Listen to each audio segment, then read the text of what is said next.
Shalom dan selamat pagi. Pada kesempatan kali ini, saya akan membawakan materi tentang indahnya mengampuni. Ketika kita mendengar kata mengampuni, apa yang terlintas dalam pikiran kita?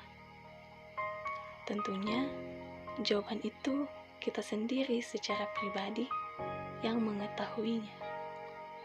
Atau, apa yang kita pahami tentang kata mengampuni? Jadi, mengampuni artinya kita memaafkan kesalahan yang dilakukan seseorang dan tidak mengungkit kesalahan itu lagi. Akan tetapi, realitanya dalam kehidupan kita sehari-hari, mengampuni seseorang cukup sulit untuk dilakukan. Mengapa? Karena setiap orang memiliki sifat egois dan keangkuhan yang seakan-akan merasa bahwa dirinya lah yang paling benar dan menganggap orang lain menjadi pihak yang bersalah. Seberapa dalam pun luka yang kita alami, kita tidak akan sembuh ketika kita belum bisa mengampuni kesalahan yang dilakukan oleh orang yang telah melukai hati kita. Mengampuni adalah sebuah keputusan dari hati, dan mengampuni tidaklah mengubah masa lalu, melainkan mencerahkan masa depan. Mengapa saya katakan demikian? Karena dengan mengampuni kesalahan orang lain, maka kita akan terbebaskan dari beban kebencian dan hati kita akan terasa tenang dan damai. Bagaimana cara kita mengampuni kesalahan orang lain? Ketika kita pernah dilukai oleh seseorang, dan hal itu selalu tersimpan dalam ingatan kita, dan semakin kita mengingat hal tersebut, maka semakin dalam pula rasa kebencian itu. Kadangkala, kita bertanya-tanya pada diri kita sendiri, mengapa mereka melakukan hal itu kepada saya?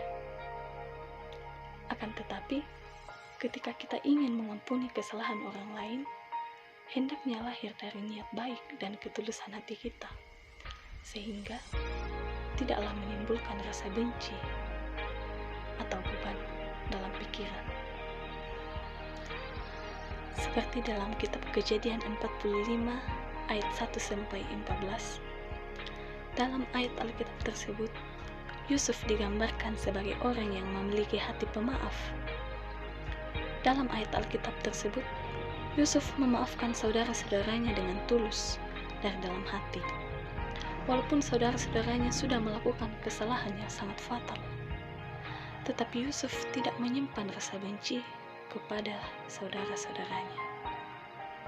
Malahan Yusuf mengampuni kesalahan yang dilakukan oleh saudara-saudaranya.